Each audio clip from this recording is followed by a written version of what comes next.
This is Wisdom here. Today I just want to talk about the three fundamental key communication modes that most people, pretty much everyone, uses. And I think out of those three, you would find that most people will tend to have one, which is like their pretty much sort of main mode of communication style, as it were. So I think the first one I want to talk about is the visual side of things. That means when someone is being visual, automatically it basically means that this is someone who's more into pictures, and there are very many different ways that they express that subconsciously. And the main reason of that is the main reason why people need to understand and master those things is to enhance creating rapport in communication. Probably it could be business, professional, or maybe it could just be in a romantic situation where maybe in a place where some people just met and within a few minutes they're chatting, and so in the very first instance, maybe one of the key ways to really enable to be able to create that rapport and ultimately sustain it, and obviously see whether they can something that can develop is into maybe the short term or maybe long term professional or maybe social relationship, as it were. So when someone is being visual, they, like I said, they tend to talk about they tend to prefer seeing things in pictures. And there are many indicators to that, and I think some people, they can go things like, oh, it's a bright day, it's a beautiful day, or some people might go like, oh, I see. You could be talking to someone and they suddenly go, oh yeah, I see what you're talking about.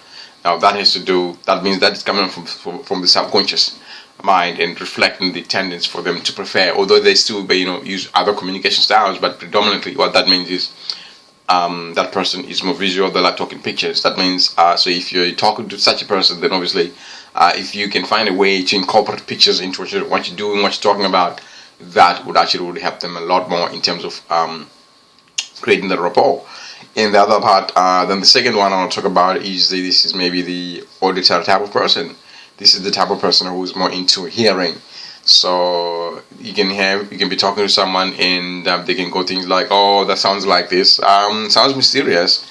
This means that person, that preferred communication style is auditory. And whenever you're talking to such a person or communicate such a person, they don't like to be that easily distracted by noise, and you could be talking and maybe some people might not even hear some other, obtrusive sounds coming from somebody else, but this type of person can easily pick it up because they don't want to be interrupted.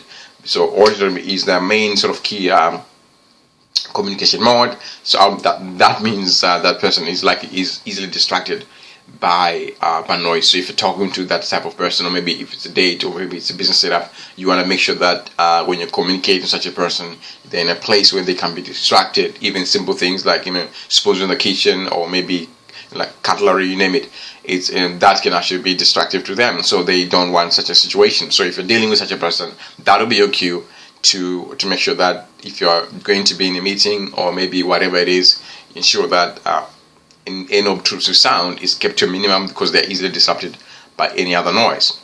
Now the last type of communication style that I want to talk about is basically this is kind of static, or maybe some people just call them the feelings person. These are the people that you can be talking to. They're like, I feel like this kind of thing, and you will find also some of them, they tend to have that element of being gut. I think probably it could be I think Donald Trump, he talks a lot about going with the gut instinct, but part of that has to do with that element of being like a feelings person. So again, with those type of people, again, it's all about communicating in such a way that you create rapport and you're able to communicate in such a way that your message, the other person can understand you, and you can create that rapport, enabling both of you to receive your communication and maybe strengthen it from there, that kind of thing. So I just wanted to share these three things. And so what I want you to do is I would like to hear what would be your preferred communication style. Are you an auditory person, visual, or maybe you're a feelings person? Just comment on just below this video, and of course just below this video as well you'll be able to check out another link which can take you to if you need more information regarding things like that, relationships and things like that. So you can check out even my Twitter account, Twitter details, all there as well. So having said that, I gotta bounce, and hey, I really want to know what is your preferred communication style. Just right below this video. And yeah, Don't forget to subscribe, and I'll be doing more videos. Other than that, I'll catch you some other time. And always remember, you have an uncommon destiny. This has been wisdom for you, and yeah, see you later.